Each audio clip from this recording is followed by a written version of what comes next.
তাদেরকে বেদাতি ঘোষণা করে দেওয়া হয়। কিন্তু আজকে আমরা যদি জানতাম পীর আউলিয়ারা না আসলে বাংলার জমিনে হিন্দুস্তান থেকে যেত, মুসলমান আর হতো না।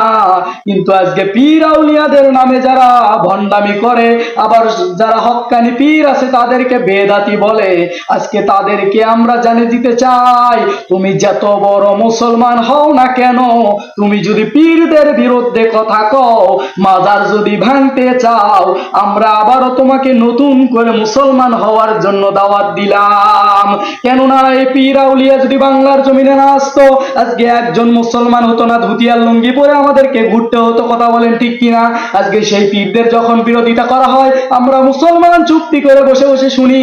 কেননা এটা আমাদের জন্য একটা একদম নিম্নীয় কাজ, যে কাজটা আজকে মুসলমান হয়ে মুসলমান করতেছে, তারা কি মুসলমান? আমাদের সন্দেহ হয়। কেননা তারা যদি মুসলমান হতো কখনোই পীর সাহেবদের বিরোধিতা করতো না। কথা বলেন ঠিক কিনা?